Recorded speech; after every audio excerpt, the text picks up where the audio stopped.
Di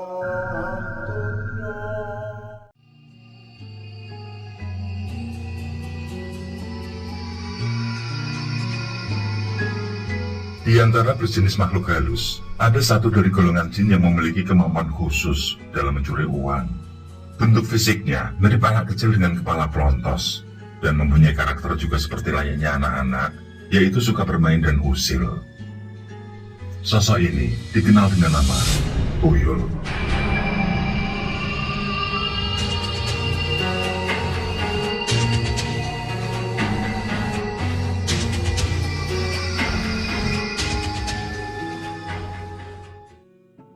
Hanya sang majikan dan orang-orang tertentu yang mempunyai kemampuan khusus yang bisa melihatnya. Banyak yang mengungkapkan jika sosok tuyul ini ahli dalam menghilang, tapi tidak memiliki kekuatan untuk berubah wujud, tidak seperti makhluk gaib lain yang bisa berubah-ubah bentuknya. Sepanjang kawasan Asia Tenggara, sosok yang mirip tuyul ada di Malaysia. Orang Melayu menyebutnya dengan nama toyol. Hanya saja umur toyol ini lebih muda daripada tuyul yang ada di Indonesia. Kemudian di Filipina ada Tianak, yakni makhluk gaib kecil dan botak, namun tidak mencuri. Dalam kisah yang berkembang, asal-muasal nama tuyul ini berasal dari wilayah Korea Selatan, yang mana pada masa dahulu ada mitologi makhluk yang sama persis, termasuk kepandaiannya dalam mengambil uang secara gaib. Sosok ini dikenal dengan sebutan Doyeol. Dalam sejarahnya, di tahun 1920 hingga 1935, terjadi sesuatu hal yang menghebohkan dunia, yaitu krisis ekonomi besar-besaran yang berawal dari Amerika Serikat hingga ke seluruh dunia. Krisis ini dikenal dengan Black Tuesday. Jika dirunut, ini adalah dampak dari Perang Dunia ke-1. Di Indonesia, krisis itu disebut dengan Malaysia. Sebelum krisis itu terjadi, Indonesia adalah salah satu negara eksportir kopi terbesar di dunia. Bahkan 80% kopi yang ada di Eropa saat itu bersumber dari Indonesia. Tidak hanya kopi saja, karet dan tebu juga pernah menjadi primadona pada masanya. Indonesia menjadi salah satu penghasil sumber daya yang paling memukau di masa lampau, walaupun waktu itu namanya masih Hindia Belanda. Di tahun yang sama, berdatangan orang-orang Jepang ke wilayah Indonesia yang mengaku sebagai pengusaha, namun hanya kedok sebagai agen mata-mata. Memang pada akhir tahun 1800-an, Jepang mengalami restorasi Meiji, yang mana mereka bertekad membalas kekalahannya dari orang-orang Barat. Tentu saja dengan menjadi negara kolonial, dan menjadi negara industri yang kuat untuk bisa mengimbangi negara-negara Barat. Dan untuk menjadi negara industri di masa itu, wajib memiliki tanah jajahan. Di awal tahun 1900-an, Jepang sudah mulai cari gara-gara ke wilayah Korea dan Manchuria. Hingga di tahun 1920-an, Jepang masuk ke Indonesia sebagai mata-mata. Bahkan ketika itu, perwakilan pemerintah Jepang tidak segan-segan mendatangi pemerintah Belanda untuk membantu pembangunan infrastruktur. Tentu saja tujuannya untuk memata-matai. Ketika orang-orang Jepang berbaur dengan masyarakat di Indonesia, terjadi percakapan tentang Doyeol. Jepang yang pernah mencari gara-gara di Korea membicarakan tentang budaya di sana, dan salah satunya adalah tentang sosok makhluk mitologi yang ramai diperbincangkan, yakni Doyeol. Secara kebetulan, pada masa itu di wilayah Jawa sedang gencar tentang pencurian barang berharga maupun uang secara gaib. Saksi yang melihat pencuri gaib menceritakan jika sosoknya adalah anak kecil berkepala pelontos dan hanya memakai kain sebagai penutup alat kelamin. Sebelumnya, sosok ini disebut sebagai setan gundul. Namun karena sosok setan gundul ini diyakini tidak memiliki badan dan hanya suka usil saja, maka disematkanlah nama Doyeol, yang kemudian disebut sebagai Tuyul. Ada banyak mitos terkait asal-usul kemunculan tuyul tersebut.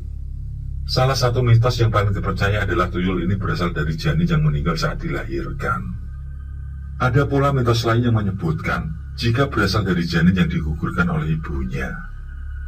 Setelah janin dibuang atau dikubur, makhluk astral ini akan muncul dan berperilaku layaknya anak-anak. Kemudian oleh orang-orang beraliran sesat, sosok ini dimanfaatkan untuk berbuat jahat. Tuyul pun dimanfaatkan untuk mengambil uang termasuk barang berharga lain. Mitos lain menceritakan, jika ingin memiliki tuyul secara turun-temurun, maka harus melakukan ritual mandiri.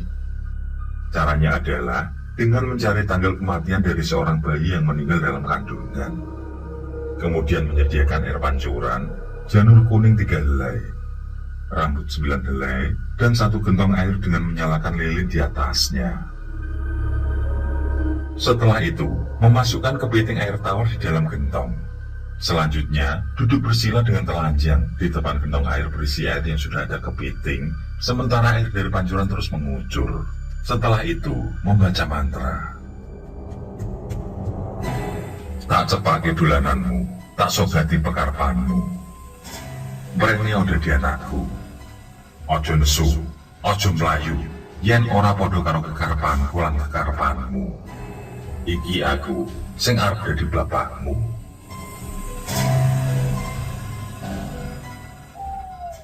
Mitos selanjutnya menyebutkan, jika asal muasal tuyul adalah dari jenazah anak-anak yang dibangkitkan dengan ilmu hitam.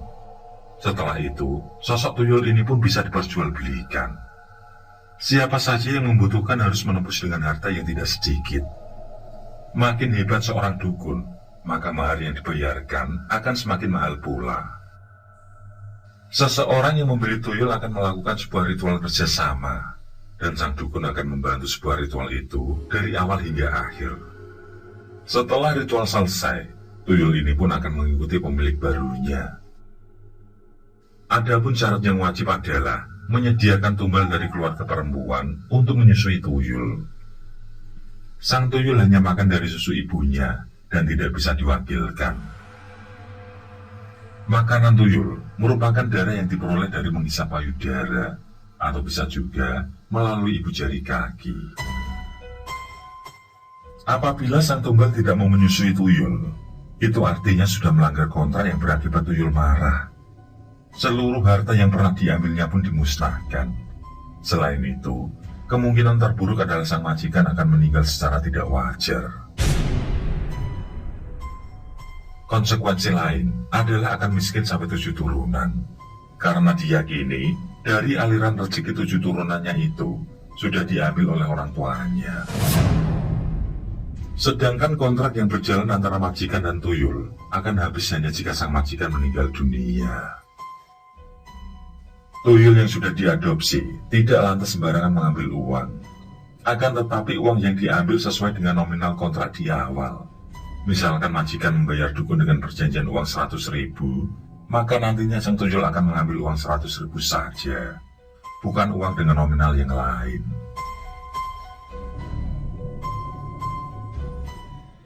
Adapun menurut Islam, asal-usul tuyul diketahui merupakan penemuan Azazil, putra iblis yang sangat liar dalam hal penelitian.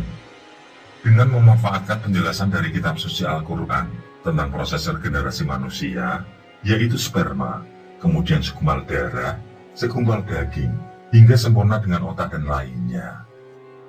Selama 1370 tahun, Azazil putra iblis mengamati darah yang gagal menjadi tubuh manusia sempurna.